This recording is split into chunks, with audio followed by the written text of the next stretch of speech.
Welcome, everyone. Thank you so much for joining us today. We're so excited to have such a full house for this wonderful event and discussion. I'm Greta Hansen. I'm the chair of the board of the Silicon Valley Community Foundation, and on behalf of everyone at SVCF, welcome to our 2024 annual meeting here in beautiful downtown Mountain View.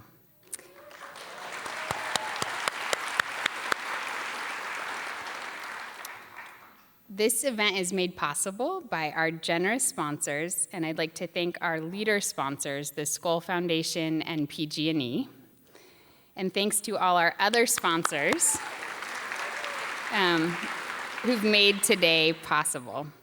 We're going to start with a brief land acknowledgement. And before we begin, we take a moment just to acknowledge and recognize where we are today, and to remember and reflect on the losses suffered by the Native people of this land.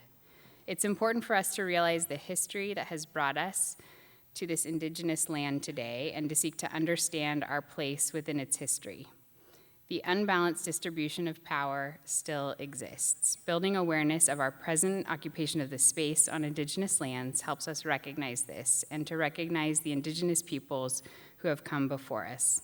Please join me in briefly acknowledging that we are right now on the traditional territory of the Muwekma, Ohlone, and Tamian peoples.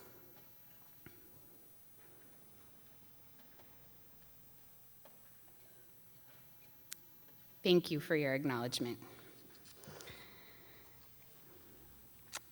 Each year, we invite our partner organizations, our donors, corporate partners, community leaders to gather with us to examine an important issue facing society. In a moment, I'll tell you more about our program today. But first, let me recognize that we have several elected officials here with us today. And if you are an elected official present today, please stand so we can thank you for your service.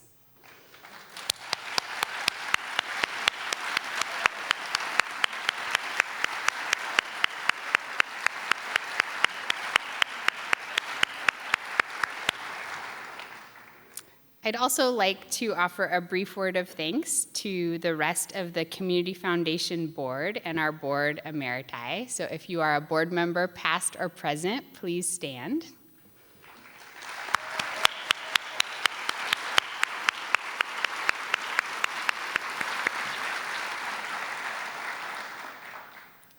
And I'd also like to express my deep gratitude to the SVCF staff who have organized this event. And if you are part of that wonderful group of staff, please stand and be recognized.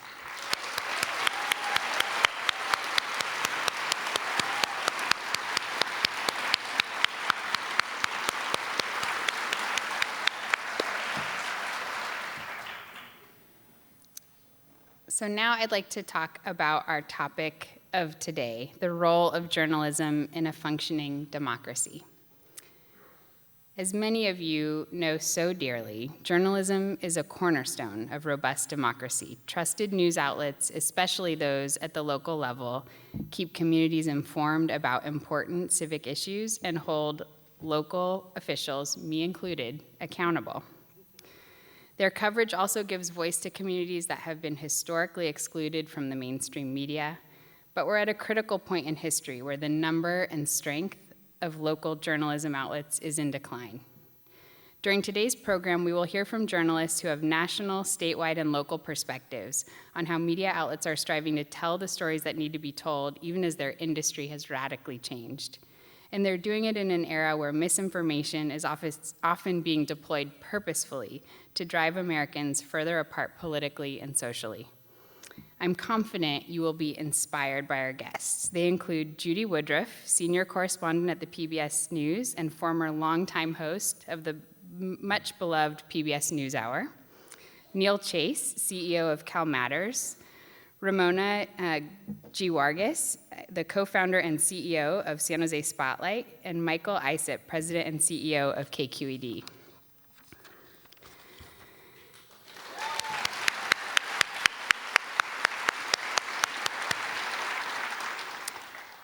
Their work, which is so meaningful to so many of us, helps create an informed public and responsive government that enable democracy to continue thriving.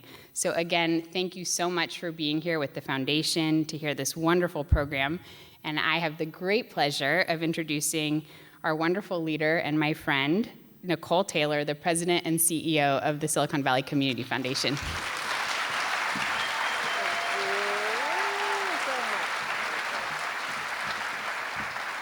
Thank you, Greta, and thank you everyone for being here, and welcome to our 2024 annual meeting.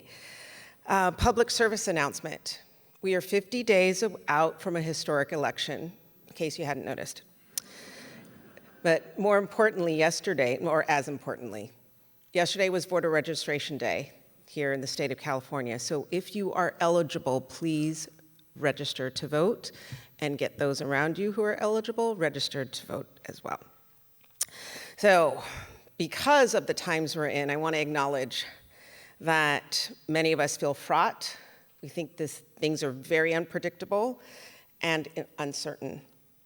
But on the other side of that coin, I believe there's hope.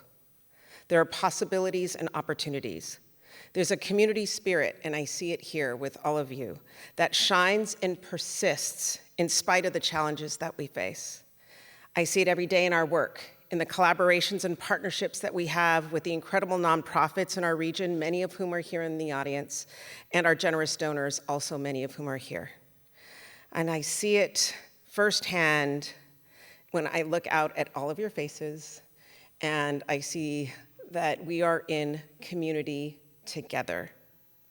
I hope that you leave feeling inspired, also hopeful as I am, and reinvigorated that we together can move this valley and indeed this country forward together. As Greta mentioned, the news and media industry, which was once known as the fourth estate and one of the pillars of democracy, is now facing its own crises. Journalism is a public good, one that serves the public interest, and it's essential to our communities and to our democracy. Quality, truthful journalism is a force for bringing communities together. It inspires civic engagement, civic action, and it gives voices to those who've been historically excluded. As Greta said, it holds governments accountable, and it can empower communities to shape their own destinies. And it's going to take all of us, to solve this big, complex challenge of supporting an informed citizenry. And with that, we have somebody who does that every day and has been doing that for 5 decades. Our first guest, legendary journalist and one of the most trusted voices in television news, Judy Woodruff. She has covered politics and other news as an anchor or senior correspondent for NBC, CNN, and PBS. Judy's reporting career began in Atlanta, Georgia, where she covered state and local government.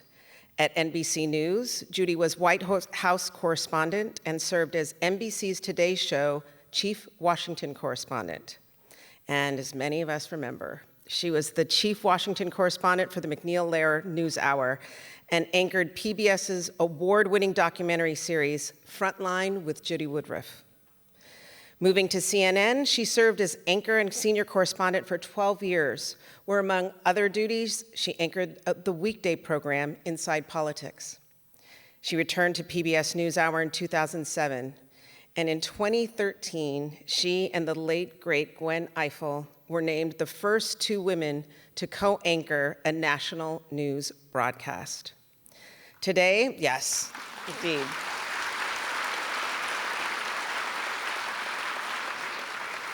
Today, she is a senior correspondent and the former anchor and managing editor of the PBS NewsHour.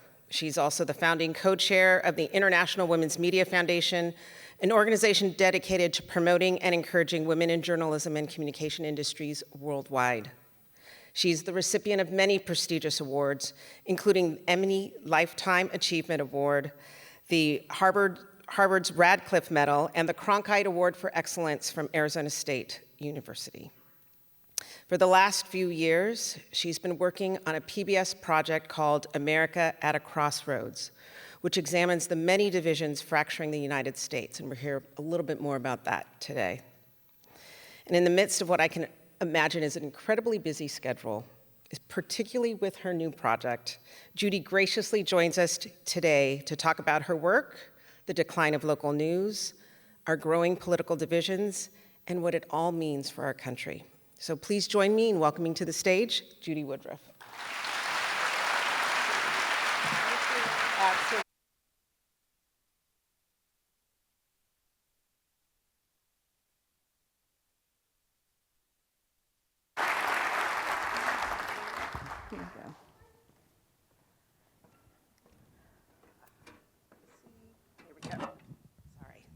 It's always the microphone. It is always a microphone issue. It's always a tech issue, especially in Silicon Valley. Right? Everywhere, right? Zoom doesn't work, or it loads right as you go on to the, yeah, so we know.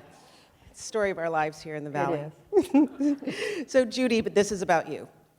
So your career is incredible, and I wanted to read your entire bio because we all know you from your on-camera presence, but I wanted people to understand the depth and the incredible history that you have and what you've done to date. So reflecting on your career, you've witnessed incredible shifts in the landscape of journalism, so, and particularly in the last 20 years. Yeah.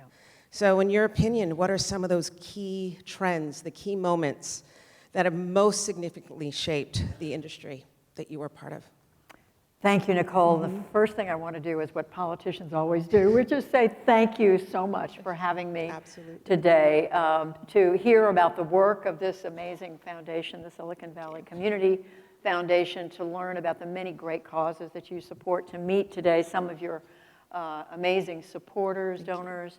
You know, has been such a treat for me. I travel around the country, as you've been saying, and we can talk about that. But what you are doing here, I think, is such a model for the entire country. So I hope your story is being told. Well, thank you. Far and wide. Thank you, Judy. Let's see, do you want me to go back to the Garfield administration? I'm trying to think. When do you really want me to begin? I know.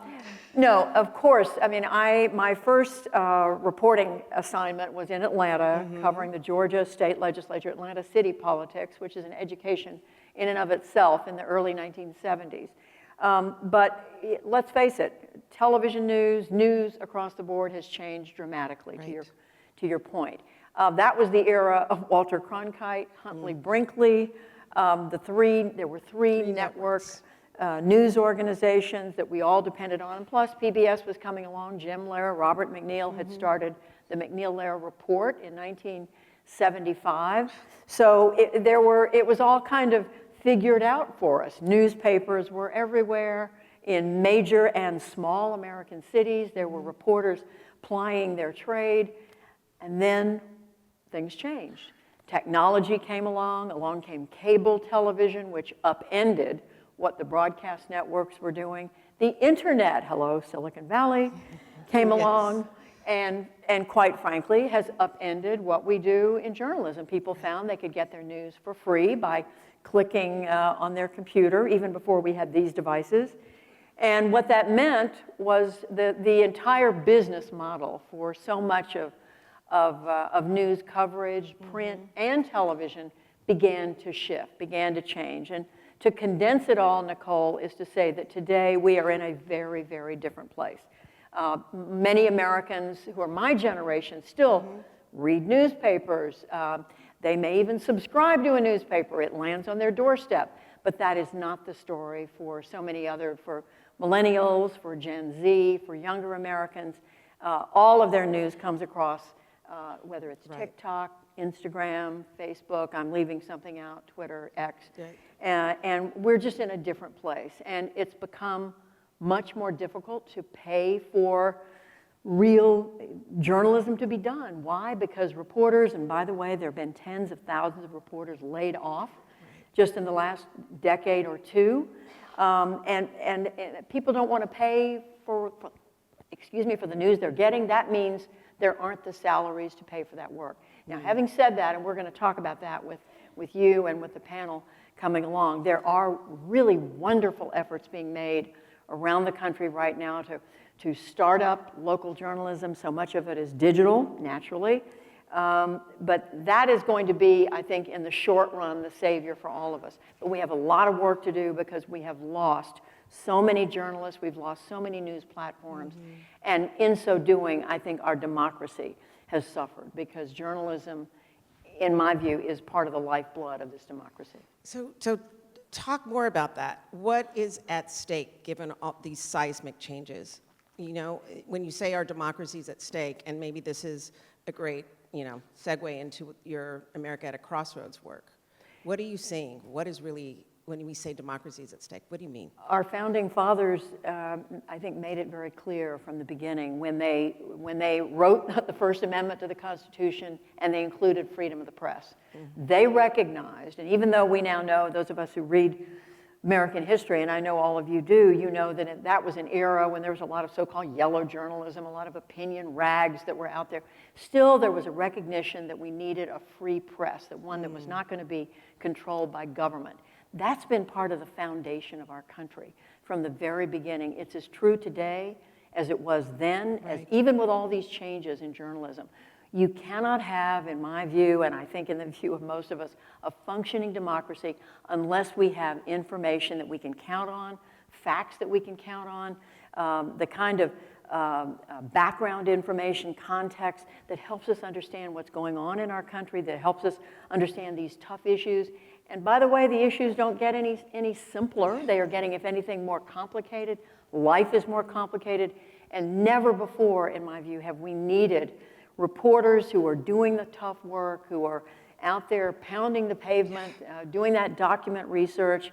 And we can talk about AI if you want to, and later on. And yes, there are technologies helping us in many ways with the kind of research that we need to be doing. But the bottom line is we have to have people doing it. And our democracy, in my view, is literally dependent upon this kind of reporting. So what are you hearing and seeing in your work with America at a Crossroads? I know you're exploring polarization through this project, and you're doing it through town halls. You just had one in Milwaukee on Monday. This week. So, tell us about that project, and both from the perspective as a journalist, but just from the perspective as an American. What are you hearing and seeing? What I wanted to do with this project is when I stepped away from the anchor desk at the end of 2022 is I wanted to tackle this issue, this crisis, in my view, in American politics. In my 50 years of covering American politics, I've never seen Americans as divided as we are today. Yes, we fought a civil war, and thank God we came through it. We held together as a country. We've been through many violent disagreements over civil rights, over the war in Vietnam and other issues. But today, what we find is that Americans are not only farther apart on issues than we were 20, 30, 40 years ago, people think worse of each other. Our politics has, in many ways, taken over our identity. And this is what the researchers are telling us, that we have taken on the mantle, if we're a Democrat or a Republican, for many of us who believe fiercely in one party or another. And once we take on that mantle, we assume everybody on the other side is bad. They're wrong. They're not just ill-informed. They're bad people. And this has all come about in the last 10, 15, 20 years. The social scientists have seen it. And so we're trying to travel the country. We've been to 25 states. We've done 43 pieces for the NewsHour now, every other week on the NewsHour, trying to understand a different aspect. We went to Tennessee to understand why they were not able to agree on some kind of legislation to reduce gun violence. We've been to Oregon to look at a part of the eastern part of the state where people want to secede from Oregon and join Idaho because they don't like the politics that are coming out of Portland and the rest of the state. And to the point that we're here today to talk about, Nicole, journalism, there's no doubt anymore that one of the things that is contributing to our polarization is the collapse of local journalism. Journalism has been the way that people know about what's going on in their community. You read about not just the births and the deaths and the traffic accidents and all the rest, but what happened at the high school football game, who is doing what in the community. We went to the Panhandle of Texas, interviewed as a newspaper there had shut down after being alive for something like 45, 50 years. The owner of it she could no longer make a go of it. I interviewed several ranchers, all of them very conservative Republicans, who said to me, one of them in tears, as he said to me, this newspaper has been the glue that held our community together. It's been the place where I've turned to learn about my grandchildren and my children, what they did in school, and whether we needed a traffic light at that intersection, and on and on. And he said, without it, we don't know each other anymore. We don't know who's running for office, for city council, and it is literally a crisis from rural America to suburban and small town America to places like this, where you are. So we ended up doing 2 reports this past year looking at what's happened with local journalism and these efforts to try to save local journalism, which is what we're going to be talking about. Any teaser about the show that's going to air on Monday? Yes, this coming Monday. You're giving me a chance to plug. I am. I'm curious. You were in Milwaukee. So we went to Milwaukee Monday after a lot of preparation from my amazing team of producers, and we put together a group of 50 or 60 Wisconsin residents from across the political spectrum, from the far left to the far right, sat them in a semicircle, and I went around the room and asked them about how divided do you think we are? How has it affected your life? How has it affected your family, your neighbors, your coworkers? Are you able to talk to people? Many of them talk very painfully about how they can't talk to a sister or a cousin or an uncle, or in some cases a parent or a child, because their political views are so different. We talked about the issues that divide them. We spent a lot of time talking about immigration, about reproductive rights, about the economy, and other issues that are dividing us, and why have people become so personally invested in these issues? And then we talked about a way forward. I wanted to hear from them. Do they even think it's worth trying to come together? Because in fact, I asked for a show of hands. I said, how many of you think it's better to try to find some common ground? Because you look at Washington, and you would think common ground is just a thing of the distant past. Most people in the room raised their hands, but there was a distinct minority who, when I then said, how many of you think it's important to stick to principle? A number of them raised their hands and said, look, there are some things that I believe in that I don't want to give ground on, whether it's reproductive rights, we talked about trans identity issues. People said there are some things that matter so much to me, I don't want to give ground. It's not to say that I don't want to hear what other people's views are, but I'm not going to just give up right. on my opinion. So that was a fascinating part of this discussion. Right. I came away, Nicole, understanding, at least from that room, that there is a desire on the part of many Americans to work our way through this, but I think it's fair to say we're not there yet. There are enough folks who are out there watching the news or listening to the news, and they're only hearing the side of the news that reinforces what they already believe. It reinforces the facts they already believe, and in some cases, conspiracy theories. And that is not conducive to coming together. Right. So we have work to do. We do. And on that, and this will be my last, what a privilege I have to be interviewing the best interview on the planet. Thank you. Right? So I'm going to ask her one last question, and then I'm going to turn over the mic so she can do what we all want her to do. So, it's true. So on what you just said, what steps can individuals, all of us here, take in our daily lives to help bridge these divides and reduce polarization? I would say the main thing is don't wait for our political leaders to show us the way. I think we would all like to believe that our political leadership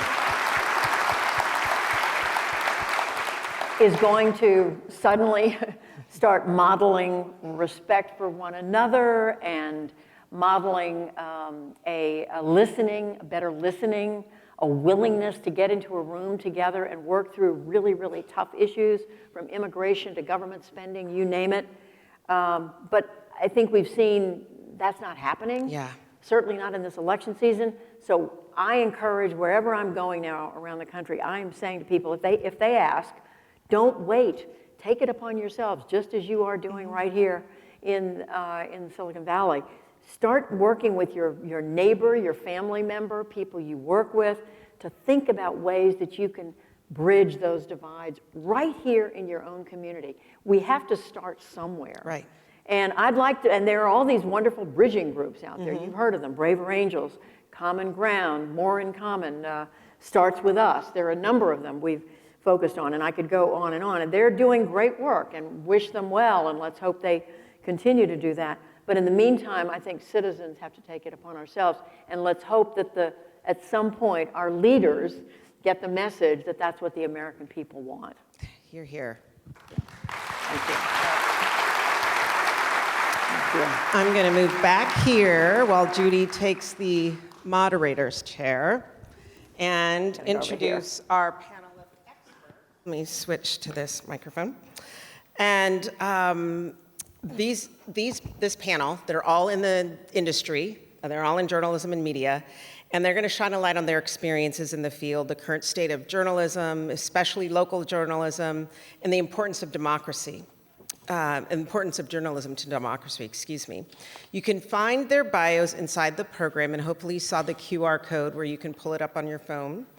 We're not going to read their bios out loud. You can read them on your time. And Judy is going to moderate and do what we see her do and have seen her do for many, many years. So please join me in welcoming to the stage Ramona Giwargis, who is the co-founder and CEO of San Jose Spotlight. Ramona. And there we go. Thank you. And we have Neil Chase, CEO of CalMatters. Neil, come on out. Right. And Michael Isip, president of KQED. Absolutely. All right. I'm now leaving it to the experts. Thank you, Nicole. How about Nicole? Pretty good moderator, huh? Woo! Well, it is such an honor for me to be able to come to California to have this conversation with three of the most central figures in this state when it comes to doing what Nicole and I were just speaking about a moment ago, and that is making sure that, frankly, journalism not only survives, but that it stays strong, that the people of this state, 39 million Californians, continue to get the information you need in order to be the best possible citizens that you can be. So you just heard their introductions. It's Ramona, it's Neil, and it's Michael. And I want to start by asking each one of you, how do you see this news landscape right now from your perspective? Ramona, what does it look like to you in California? Absolutely. I mean, it's no secret at all, Judy, that Silicon Valley has been ground zero for the local news crisis. And the Mercury News, which Neil and I actually worked at the same time, is our paper of record, and it's owned by a hedge fund, a vulturistic hedge fund that has a history of buying newspapers around the country and essentially gutting them, squeezing what little profits they can, and laying off amazing, talented, Pulitzer Prize-winning journalists. At its peak, the Mercury News in the mid-2000s had about 400 journalists working in its newsroom. The last time I counted, on the staff page, there was about three dozen. It was definitely under 100. So we've seen that sharp decline in local journalism here in San Jose, despite being the heart of tech, the heart of innovation, one of the largest cities in America and in the state. And a result of that is that studies show that communities that lack a reliable source of local news see higher polarization. They see more government corruption, misinformation, lower voting rates.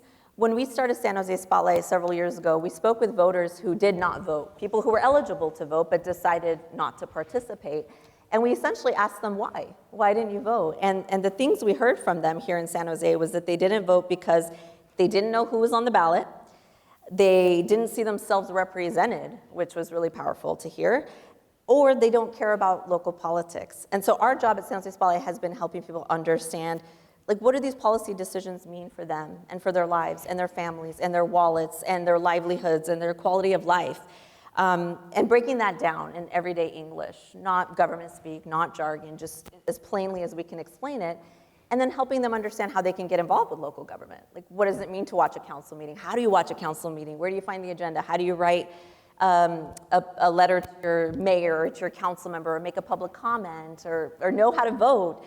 These are some of the things that, you know, we're doing to hopefully combat that, but that's what we were seeing. We're definitely seeing a local news crisis despite our stature as a global leader in tech and in innovation.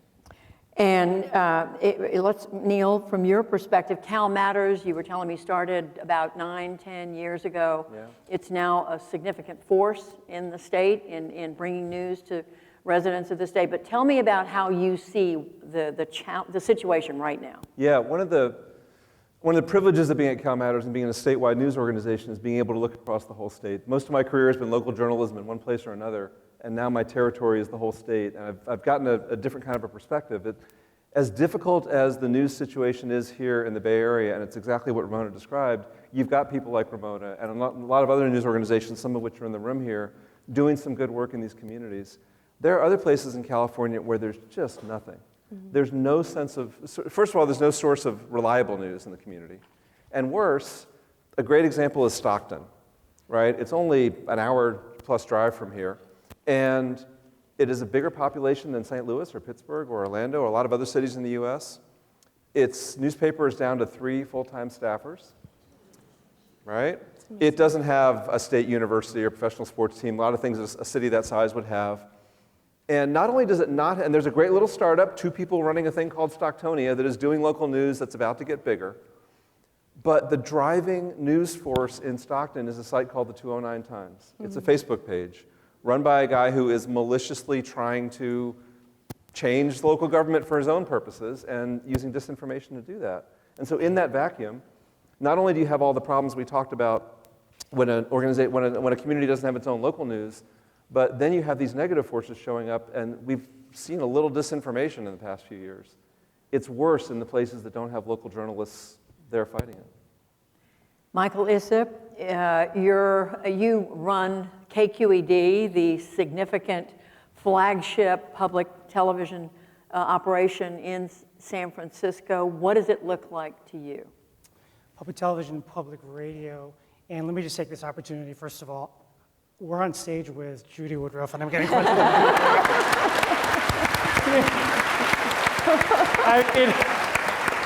The only thing that would make this more perfect is if we walked on to the news hour. We're on it right now. Yeah. We'll do that. And I just have to say, because you're part of the public television family, thank you for your work in public television, your career informing the public. Thank you. Thank you. Thank you. With fairness, so much integrity, and such grace. So Ramona talked about, the information space on a city level. Neil talked about statewide and digital. Let me just talk a little bit about the Bay Area. So I don't need to tell you how unique this region is, one of the most civically, culturally engaged regions in the country. As Neil said, relatively speaking, we have a robust local information system, especially on the hyper-local level with the work that Ramona is doing with San Jose Spotlight. We have Berkeley side, we have the Standard, which focuses on San Francisco.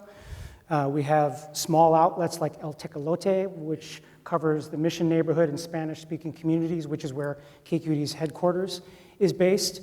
But what we see firsthand, being in the region where the innovative media technologies that are changing the landscape, we're seeing it firsthand here. And what I see are media outlets that are struggling to innovate. And we have to innovate. We focus so much on how divided and polarized we are. I worry about the next generation and how we can engage them. And when we think about where people are going for their information, we're talking about, you talked earlier with Nicole about it, the digital native generations, millennials who are parents, Gen Z who are working now, Generation Alpha, the oldest of whom is 12. Technology has been such a ubiquitous form, part of their lives, changing how they gather, see information, how they interact, share with one another, how they think, how they understand the world, and we need to reach them, and we need investment to be able to not only sustain our journalism, but invest in new roles such as product managers, or social media producers. So we are struggling to innovate, and if we don't innovate and establish a value proposition with the next generation, where are we going to be as a country? Because they are our future. Such a good point. I want each one of you to expand a little bit on what exactly you're doing. I mean, give us a sense, I don't know, day-to-day sense of just how hard it is to do the work that you do with the resources you have. We know the resources are not endless. So how do you make a go of it? How do you make some of the decisions you have to make about what to cover, how to cover it? Ramona? It's a good question, Judy, because for us, there's so many things that we want to do that we have to say no to. On a daily basis, we get tips into our newsroom or story ideas, and we want to be there. We want to go to all of those city council meetings. We want to have a reporter in every room. But San Jose Spotlight is a new nonprofit. We're 5 years old. Our team is about 12 people, but to cover San Jose, a city of about 1 million, we could use dozens and dozens more. So for us, like we are really intentional about what we say yes to and what we say no to with our small team and our small resources. And our first immediate action was just filling this gap, this void in hyper-local news. And it was really understanding, what do San Joseans need and want? What information matters to them? What do they care about? And it was things like, what's happening at my kid's school? What's up with that construction down the street from my house? Is my local police department going to respond if my car gets broken into, right? Like, these are the bread and butter issues that people wanted to know about and cared about. And so those are the things we really aim to cover. We know we can't do it all. We don't do a lot of national. We really just kind of stay in our lane of hyper-local, and that's really worked for us. And then the other thing that's been really important for us is, I think you talked about this a little bit with Nicole, but building relationships with communities of color. As an immigrant myself, a woman of color who came to this country when I was 3, this is the lens that I see the world in, that I grew up in. And so right off the bat, we hired reporters who speak Spanish and who speak Vietnamese. Like, even with our limited resources, these were the 2 positions we knew we needed and we wanted and we still have. And those reporters have built trust in those communities of color. These are, again, communities that have not traditionally seen themselves represented in legacy media or have been harmed by it. So building that trust was really important. And then another thing that we've invested our limited resources in making a go at this local journalism landscape is civic engagement. So we don't just see ourselves as disseminating information. We see ourselves as a source of bringing people together. So we do a lot of events and community gatherings, forums, fireside chats, candidate debates. Last night we hosted one in Sunnyvale, where we essentially bring the community in and have them meet their policymakers and their city council members and the decision makers and ask the tough questions and learn about the issues, and using ourselves as a vehicle to create those convenings. Many of the people we cater to in our audience have never met their mayor or their council member. So we're a conduit in creating those sort of relationships. And a catalyst, it sounds like, of making these things happen. What about you? What's it like on a day-to-day basis to keep CalMatters going? What is it like? Well, as a CEO, my day-to-day job is to raise the money. That's one full-time job. Yeah. Did I mention we're a nonprofit? We all are. But we were started to fill a specific void. It was started 9 years ago. I wasn't there yet. In the late 1990s, there were 150 journalists covering our state capitol in Sacramento. There were only 120 legislators. 150 journalists, and many of them came from communities all over California to go cover the legislators who their community had sent to the state government to represent them. So the Bakersfield newspaper had reporters in Sacramento, and they covered the people who were there from Bakersfield in the legislature. All that went away. As news organizations had to cut back, including when we were at the Mercury News, you have to cut the stuff that is not as important, and high school sports is important, and local news is important, and state news was kind of somewhere out there in the middle. But in California, where we go through $300 billion plus every year through that state capitol, 2,500 bills get proposed, 1,000 plus get signed, and so many things happen there that affect our education, our healthcare, our environment, everything about the ways we live come out of Sacramento, and nobody was covering it. And so the idea was that CalMatters would replace that coverage and start to cover some of those things that were happening there. As we've grown, we've been able to put people all over the state, and we now think about our coverage at 2 different levels. We cover what's happening in the state government that is most relevant to people. We have to make the same selections you do every day about which stories we're going to cover, which ones affect the most people, which are the issues where we have some expertise, we can bring some knowledge that isn't already there, and then covering it locally. And that might mean a reporter in the Central Valley knocking on doors to figure out if this proposal in Sacramento is actually going to do the thing it says it's going to do in the local community. We also partner with a lot of local organizations. Our friend Rosanna from Alianza Metropolitan News is sitting here in the front row from San Jose. She does local community coverage in Spanish in San Jose. She then puts on the radio all over California to reach people in a very unique way. And so as much as we can, we used to be competitive in this business, right? We all used to kind of figure out what each other was doing and steal ideas and disable the payphones so the other reporter couldn't call in from the scene. And we now have to collaborate. We have to work together. We are really close partners with KQED and with the other public media organizations in the state. I'm very proud to say we now are the 2-minute lead-in to the news hour every day in Los Angeles on KCET. Possibly soon coming to a station near you. We'll talk about that. And we really believe that we have to do the journalism nobody else is doing about things that affect us, but then give it to our partners all over the state so they can share it with their audiences, not expect everybody to come to the CalMatters website, and we do it in different languages, we do it at different reading levels, we give it out through libraries, any way we can reach people. And the funny part is, it used to be you wrote your story, and then you were done. You gave it to your editor, and you went to the bar next to the newspaper, which that's how it always worked. Now writing the story is only part of the battle. Yeah. Right? Once you create a story, once you complete it and publish it or broadcast it, you've then got to get it in front of people. And that's a whole different job we have to do because the information environment is so competitive. And that's where this collaboration, I think, is the only way we get to work with all these great partners. So Michael Isip, your job is bigger.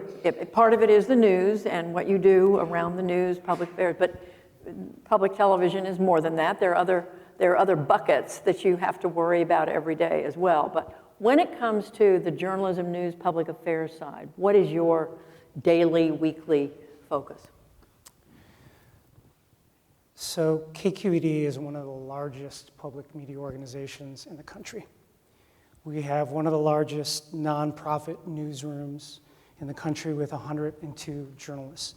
So our challenges are different. And by the way, the work that these two are doing with their staff, with a news cycle that is relentless and 24/7, is incredible work. So for us, we think about our role in the journalism ecosystem because we have the resources, the capacity, the expertise, and the experience, and we think beyond our own aspirations. We think of ourselves in leaders, and what can we do to support journalism? And I keep saying journalism because we don't have a news problem, we have a journalism issue. Facts, accuracy, depth, context. So what can we do to support that ecosystem? And this gets a little bit to solutions, but 4 years ago, KQED in partnership with NPR and CalMatters and 14 local public radio stations around the state, we set up the California Newsroom.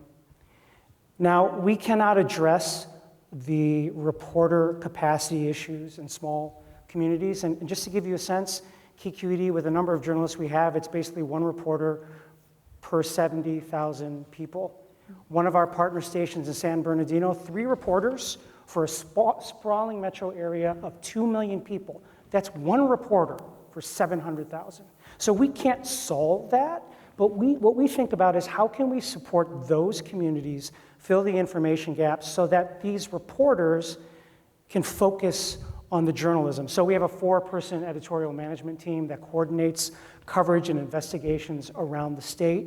We have a vision to expand this if we can secure the investment. The shared services approach, regional, statewide collaboratives, I think is one way to fill information gaps. So imagine we have a California digital voter guide available in Spanish, covers all the more than 500 races around the state. What is the next product that we can create and share around the state? We're also trying to find pathways for sustainability for some local stations. We got a Google News Initiative grant to do work with a Palo Alto-based technology company called Distributed Media Lab, and they have a syndication platform which enables local partners to put in their content, reach more people, but they can also curate content and literally create their own vertical channels around statewide issues and possibly secure regional, statewide sponsorship, otherwise not attainable without the scale of the network. So these are the things that we're thinking about. Sure, gathering the news, it's incredibly hard in this news cycle, but our role with the privilege and resources we have, we think about how we can support the broader ecosystem. Tell me, each one of you, what you're feeling good about that you're doing. What do you feel that's keeping you going? And what is it that is you view as a big challenge? You've already touched on some of this, and work into that the business model. I mean, whether it's asking for dollars. I mean, what is it? How do you stay alive as an enterprise, Ramona? Yeah, I mean, I feel really good about the investigative and accountability journalism that we're doing, even with the small staff size we have. The fact that we're asking the tough questions that no one else is asking, that we're willing to take on some of the most powerful sources of information, people in power who are making big decisions in Silicon Valley. We actually sued, our tiny little news organization, our nonprofit sued the mayor of San Jose, the former mayor of San Jose, who's now running for Congress, and sued the city of San Jose and won. And received hundreds and hundreds of pages of records that they were hiding, that the government was hiding from San Jose, and they were San Joseans, and they were records about a big, massive Google project in downtown. There were records about public safety and public health, things that you deserve to know and things that you should be able to see. And our organization went to court for 18 months, fought for those records, won, and a judge sided with us and said that the mayor and the city had violated the law. And so it's stories like those that remind me we have a purpose. And if not for us, if we're not the ones holding them accountable and asking those tough questions, then who? Right. And even if we're doing that on a small scale, even if we can only do one big investigative story a quarter, I still view it as such a win because there are some council meetings where we're the only ones.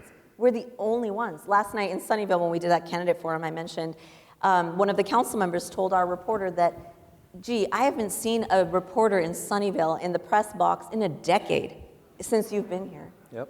And Sunnyvale's one of the largest cities, right, by the way, second largest in our county. So the fact that there's still such a huge gap in all of these cities, even if we're only doing one story here and there, or we're there every other meeting, I view that as what keeps me going, and what the fuel that keeps me going, and the fire in my belly, and I wake up every morning just wanting to do more of that kind of journalism.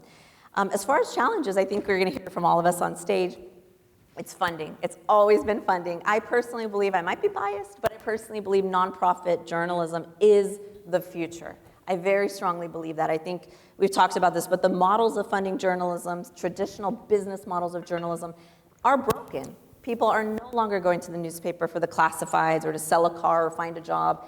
So as that advertising revenue has declined and the shift from print to digital, and the older generations that do read print are unfortunately dying off or no longer subscribing, their kids are not subscribing, digital is the future, but it's not making money in the same way. So I think, as Nicole mentioned, it's time to view journalism as a public cause, as a public good, the same way you would support the theater, the library, the museums, the things that enrich your civic life. Viewing journalism alongside that. On a daily basis, my partner and co-founder, Josh Bruce, who helped raise money for us and made this possible, we hear all the time from people saying, we don't fund journalism.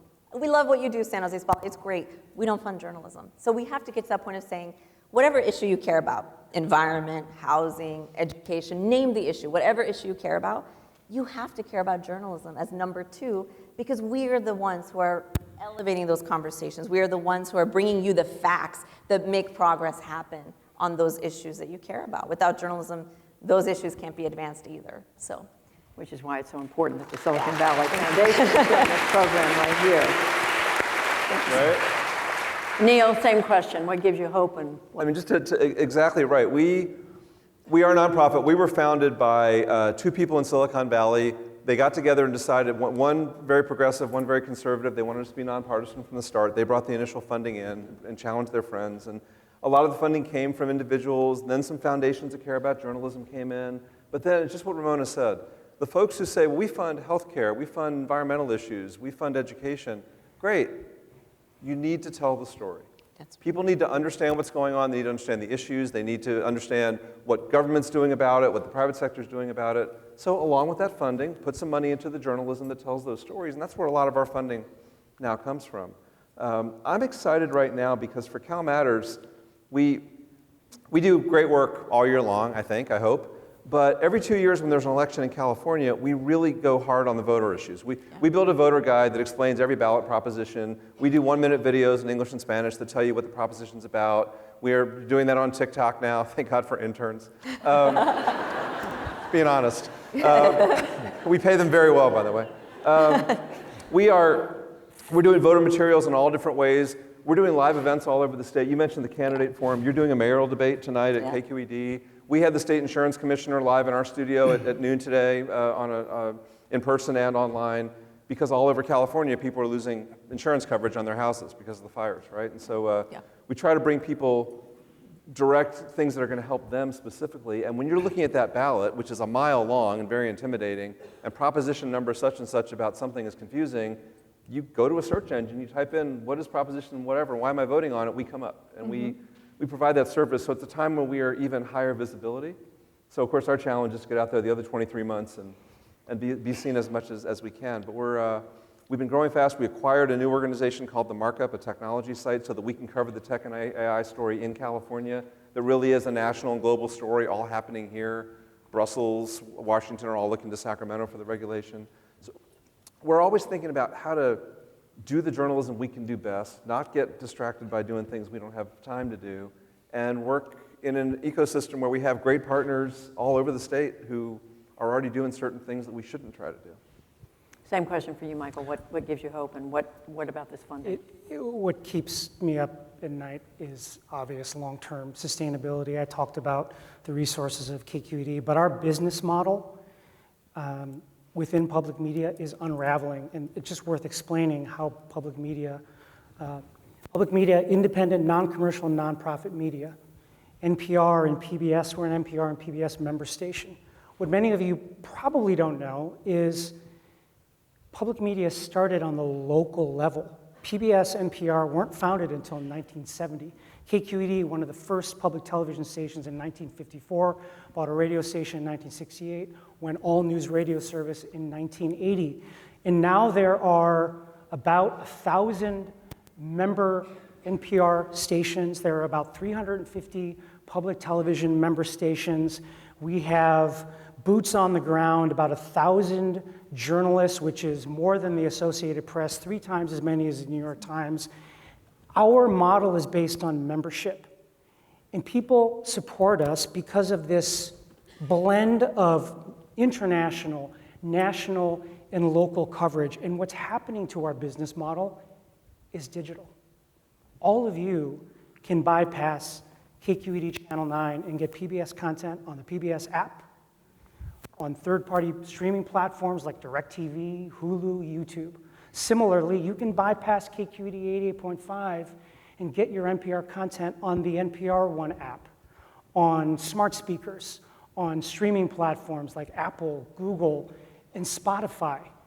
So the question becomes, what is the value of a local station like KQED? Why should I become a member? And by the way, all nonprofits are seeing a decline in their members. So when I said earlier about reaching new audiences, it's about reaching them, cultivating loyalty, and then hopefully, we don't know anything about their giving behavior, garnering their financial support. So that is unraveling within public media. That's what keeps me up at night.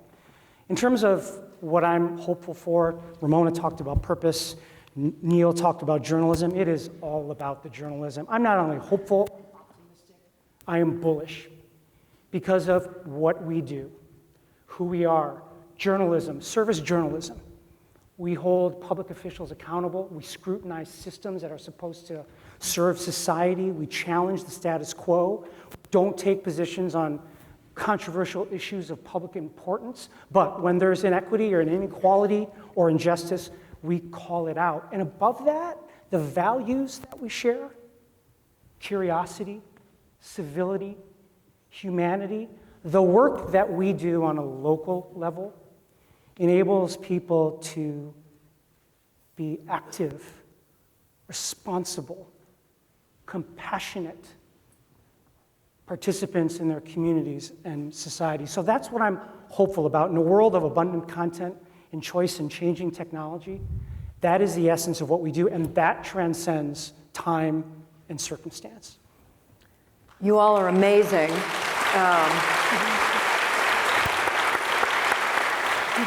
I mean, amazing, the messages, and I think it's time for us to wrap up, but I do want to give each one of you a final opportunity to say, what if you could distill your message to this audience today, what would it be, each one of you? Oh, gosh. And we're remembering everything else Yes. you said, too.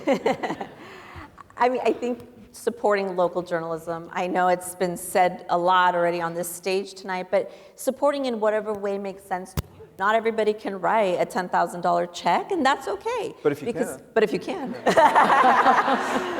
This is how you spell San Jose, San Jose Spotlight, number.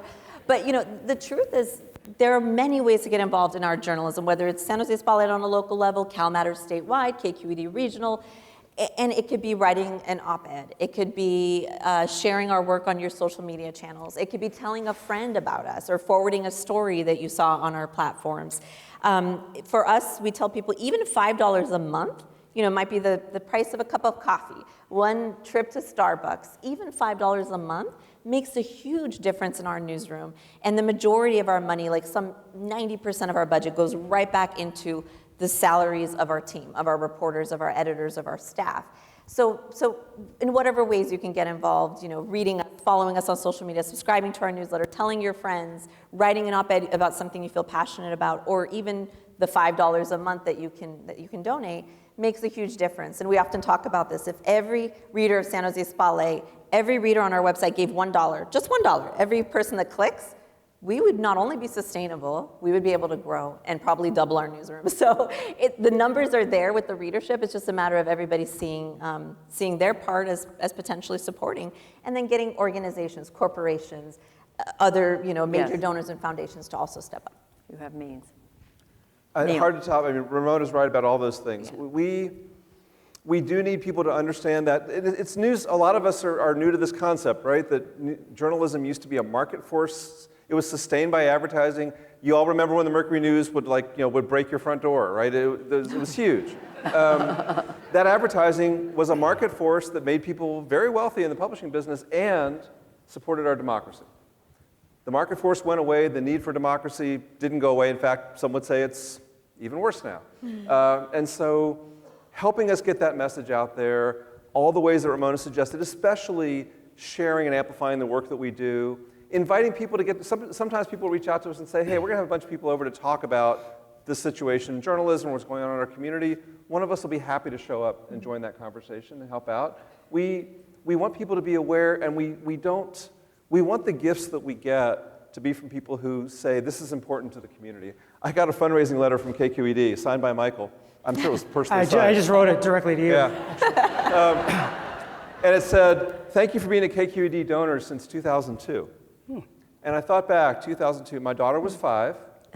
She was watching every one of those wonderful shows on KQED that became a huge part of her childhood.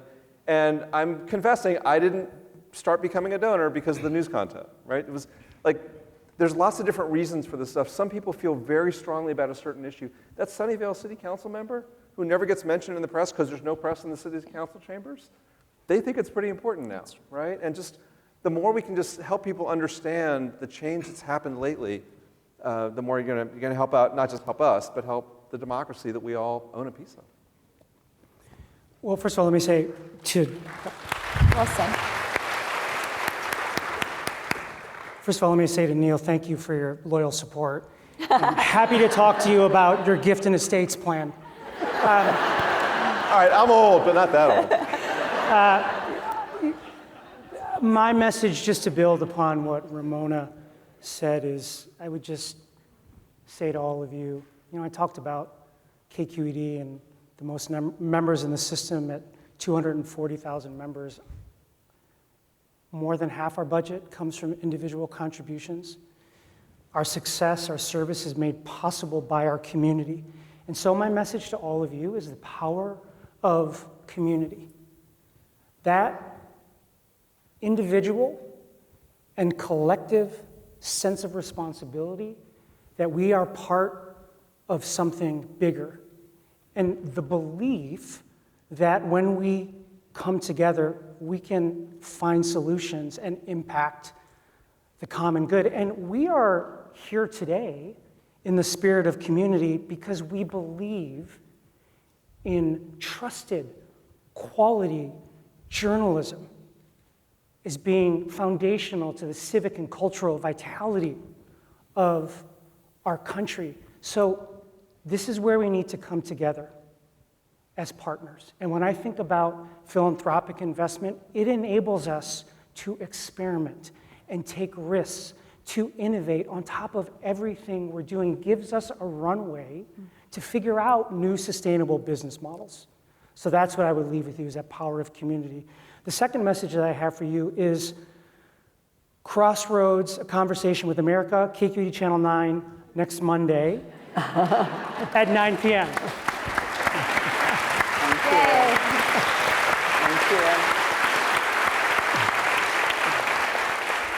I cannot think of three people who more eloquently make the case for journalism at the local level, for the profound need for the kind of journalism this state needs now and into the future than these three. So Ramona, Neil, Michael, thank you so much. Thank you, Judy. Thank you.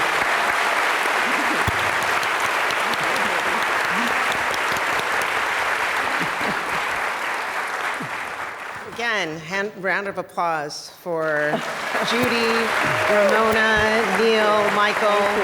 You all can, you don't have to stay. Yeah. Thank you also.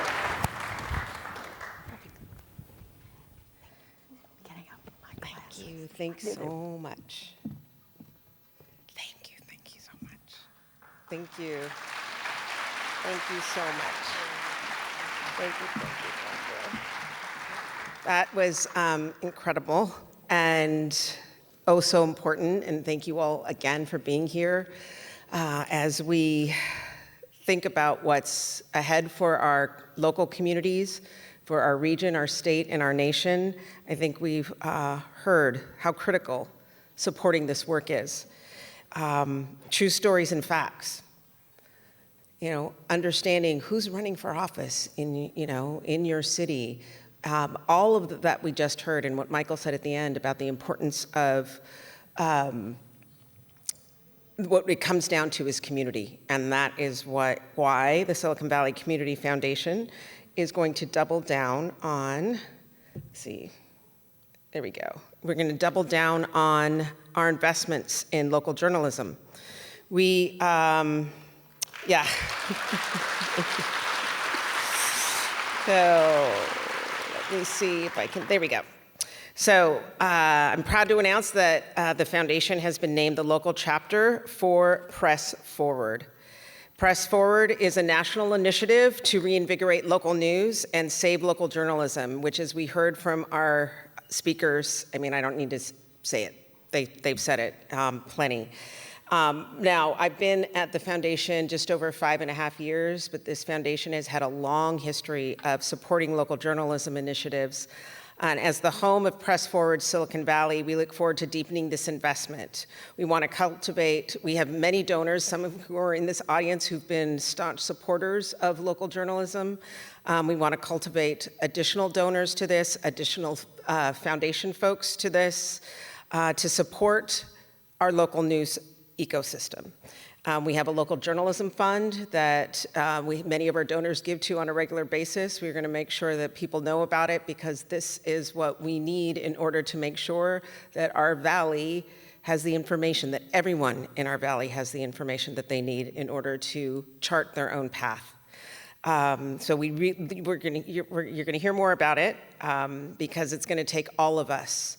We have so many news outlets that are hyper-local, like San Jose Spotlight, that are not in English. They are serving the communities that they serve where English is not their first language, and they are bringing them the information they need and empowering them to understand how to create change in their communities, how to think about showing up and going to those local city council meetings. So 365 days a year, that's what it's going to take in order for us to really make a difference. We see ourselves as a connector. We have these annual meetings. We use our platform at these meetings. We use our platform through our emails and through the reach that we have to shine a spotlight on the issues that are important, that we hear from you that are important. And when we hear it from you, and especially when we hear it from a lot of you, then we feel that it's incumbent on us in order to shine the light on it.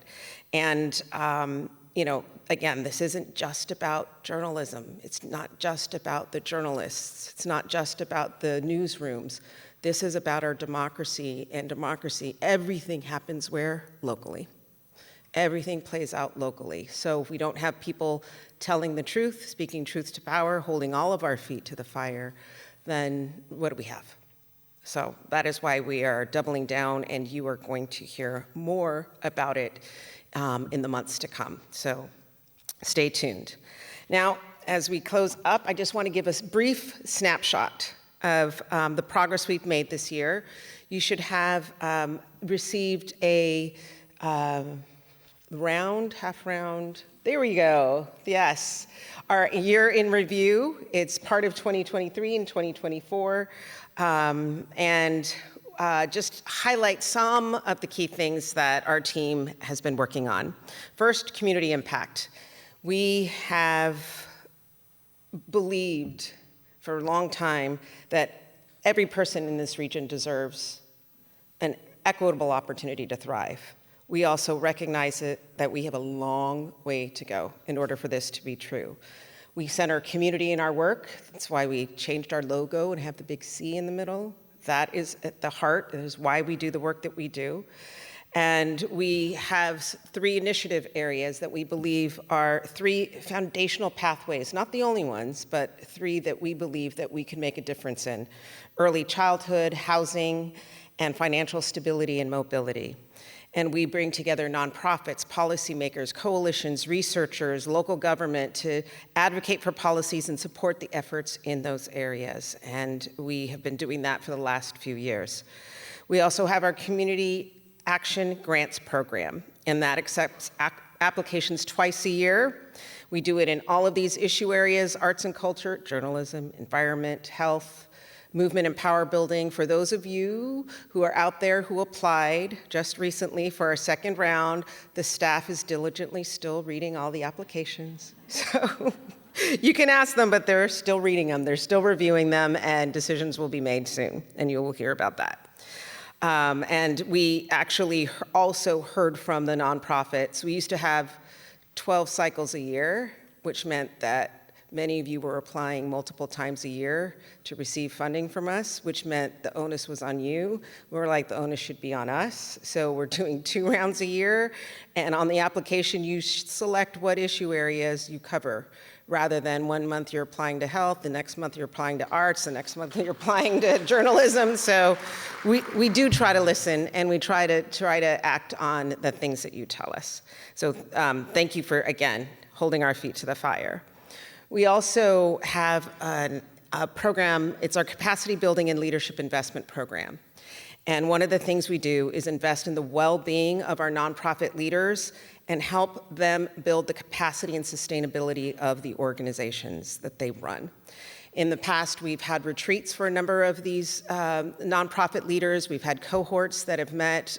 We have wonderful donor partners at 1440 Multiversity down in the Santa Cruz Mountains, where we've been able to literally get people out of their day-to-day grind running the nonprofits that keep this valley going so that they can be in community together, take a breath, and really think about their own sanity as they move forward. So we want to elevate it and move that forward and really start thinking about what tools do you now need in order to, we understand you need rest. Rest is important. And we also know you might need other tools around fundraising, around leadership, around human resources, around all manner of things that it takes to wear that hat. The hat that many leaders have to wear. I should say the 15 hats that you have to wear in any given day. So stay tuned, more to come on that.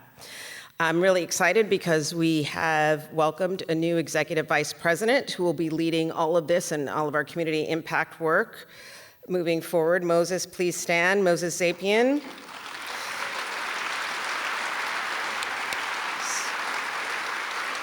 I think this is day 8 or 9 that Moses has been at the Community Foundation, but he's a deep, deep history of public service. He most recently was the CEO of the San Joaquin Community Foundation. So he's on the Stockton City Council, the San Joaquin Board of Supervisors. He started as a deputy city attorney, or Deputy District Attorney, excuse me. So is great public servant, and we are very fortunate that you have moved to the Valley right next door, and you'll be leading our team, so thank you. And then, you know, the community foundations have what we like to say 2 sides of the house. One, we have a team really focused on our community impact work, and then we have a team focused on partnering with our donors. And we have incredibly generous donors, and you'll see more about that in the year in review that's in front of you. But in 2023, our donors gave out $186 million to support 970 organizations right here in our 2 counties, which is pretty incredible. Some of the examples of the organizations they've supported, and some of these folks are in the room: Second Harvest of Silicon Valley, which I've learned from Leslie Bochco, they're serving more people now than at the height of the pandemic. More people. And we don't have the federal funding that we did during the pandemic. And many folks don't think that the hunger is the same as it was during the pandemic, because we all knew, you know, people were losing their jobs, more people. So the inequity in this valley, unfortunately, has continued to move in the wrong direction. Sacred Heart Community Services, they're providing essential services to individuals and families in needs, and they mobilize residents for change. And I have to quote part of their mission statement because it warms my heart when I read it. We work to inspire our community to love, serve, and share. And that is Sacred Heart Community Service. So I don't know if Pancho's in the room or some of his folks. I had to read it because these are the organizations that make our community tick. And Life Moves. We have many of our donors who support Life Moves, and they're providing, yes, Life Moves doing amazing work. Dignified interim housing and intensive case management support for those experiencing homelessness in our 2 counties. And more than 1,000 other organizations that our donors are supporting every day in our 2 counties. We continue to be, because of our donors, the largest supporter of nonprofits in our 2 counties and in the entire Bay Area, and actually in the state of California, other than the government. And that's pretty incredible. And you can see here the number of grants that went out in 2023 and the number of grantees. Those are individual organizations.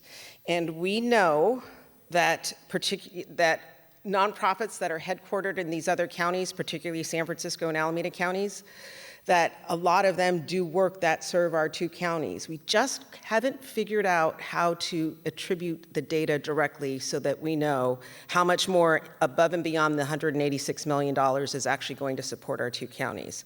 So we're working on it, though. And if any of you data wonks out in the audience have an idea for how to disaggregate some of the data that we get, see me after the show. Our local grant making this past year actually hit the highest it's been since the pandemic, and the highest it was in 2020. So really excited that donors continue to step up. However, anybody who knows me knows that I'm never satisfied. 186 million is fantastic, but it's not enough. It's just not. And we know that, you know, when I talked about what Second Harvest is seeing, that means our needs have gotten greater just in the last few years.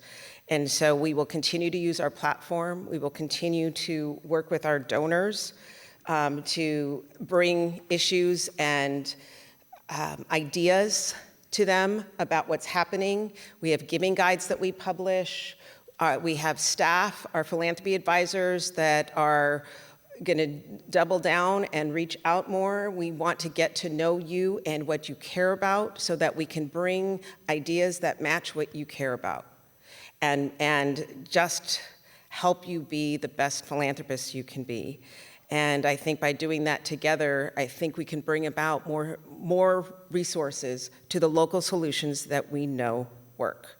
We know the organizations that are having impact. We see it. We see their data. We talk to them. Our staff on Moses' team talk to these organizations all the time. And of course, yes, donors, we help you give wherever you want to give. And to me, it's not an either or. And we want to also help you give right here in our backyard. You are vital. You saw the numbers. You are vital to making sure that all the other folks in the audience who are running these organizations have what they take to serve all of our neighbors. And we have funds that we set up, different issue areas, to make it easy for you to give if you can't identify any particular organization that you want to give to. So donors, stay tuned, because we've also just moved to our new headquarters just under a year ago, right across the street. I think it's that way, right across the street, which is fantastic. It's a beautiful new space. I like to tell people the story behind it is it was a tech company that went bust, unfortunately, during the pandemic, and they never moved in, but they did all the work.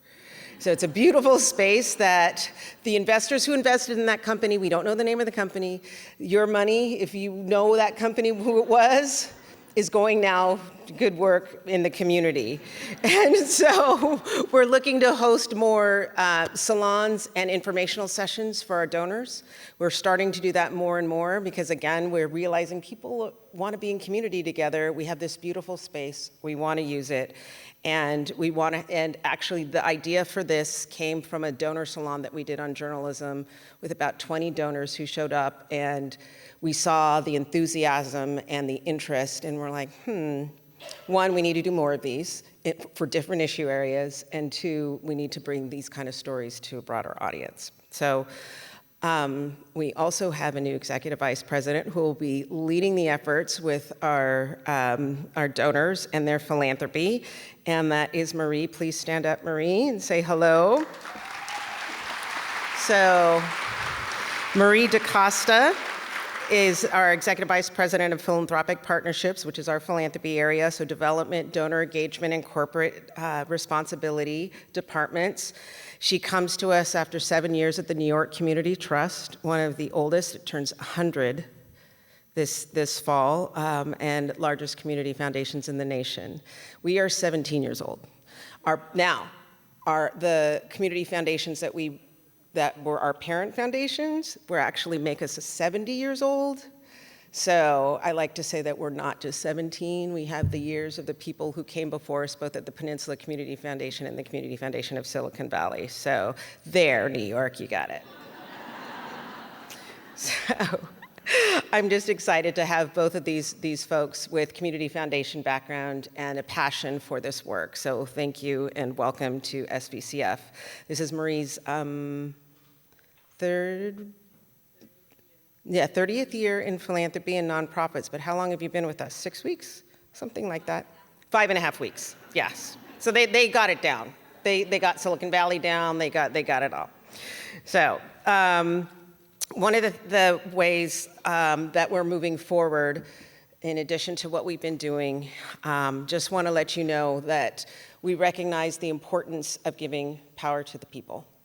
And how do we do that? We want to support organizations that are working in this area called power building. They're empowering people to have a stronger voice in shaping their own destinies, shaping the world around them, shaping the communities around them. That's what we in nonprofit and philanthropy speak refer to as power building. And this means these organizations are mobilizing people, educating communities about their rights, and helping them advocate for changes in policies that matter to them and that that actually shape their day-to-day lives. So we understand that we need to get you the resources so that you can help the communities that you're serving. So you're going to hear more of that as we move. It's not just about between now and November. This is about every day. How do we really help people get the resources they need to shape their own lives? And then the other thing we are doing more of is we want to leverage our capital beyond grant making. So the, is that up? Not yet? It's going to come, right? Because if I click it, okay. We are going to be, I don't know if you all know that, yes, we have many, many billions of dollars in assets. Vast majority of that are in donor advised funds and are wonderfully generous donors. Our endowment is $350 to $375 million, depending on the market and the day. So that means our discretionary dollars, the dollars that our staff has at our discretion to give out, is $14 to $20 million a year. Not nearly enough. So we are looking at unlocking our capital and using the rest, more of our balance sheet beyond grant making. Yes, grant making is important and unrestricted grants are important. And we know that we also have a pretty hefty balance sheet.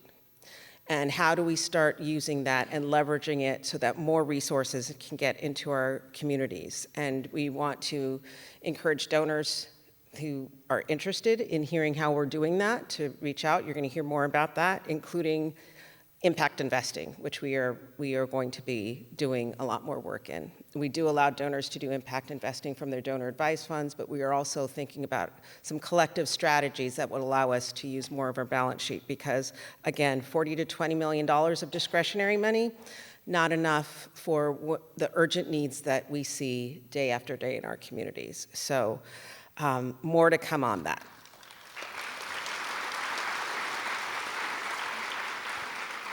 And then finally, I'm going to wrap it up. Oops, did I do it? Did I press it too fast? Sorry. There's a delay on my monitor. Sorry about that. There is a saying by the great Desmond Tutu that I think speaks to the essence of what a community foundation is and needs to be. It's coming. And if not, I have it. And I'm just going to say, there we go. There we go. My humanity is bound up in yours, for we can only be human together. Your humanity is not a solitary quality. It is deeply intertwined with the humanity of others. And if we are going to make the difference that this community needs, we are going to have to act in our collective humanity. And as your community foundation, we feel that we must be about encouraging that, funding that, convening around that, leading where it makes sense, following where it makes sense, partnering where it makes sense. And again, inspired by all of you who've chosen to spend your afternoon with us, I believe it's possible. You know, Silicon Valley leads on so many things, good, bad, and ugly, and pretty, and dangerous, and wonderful, and innovative. We lead on so many things. Why can't we lead on this? Isn't it time?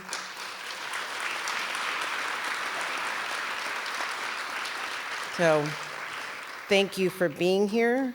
If you're inspired, take action on the journalism work. You'll hear more from that from our team. We'll email workout about that. And more importantly, every single one of us in this auditorium can personally work to rebuild the connections that Judy was talking about. We can personally work to build trust in our families, in our own families, around the dinner table, around the Thanksgiving table, around our neighborhoods, across our cities, across our counties. It is up to every single one of us to take that first step and do something that Desmond Tutu implored us to do, recognize our common humanity. So thank you again. Thank you to the Mountain View Center for Performing Arts for having us this year in your beautiful space. Our leader sponsors, the Skoll Foundation, PG&E, and our other sponsors for your generosity. You allowed this day to happen. Our speakers again, Judy, Ramona, Neil, and Michael. The SVCF team, our board and board emeriti, our donors and fund holders and corporate partners, all of the community leaders in attendance, thank you for being here. We welcome you to join us for a reception outside and have a wonderful evening.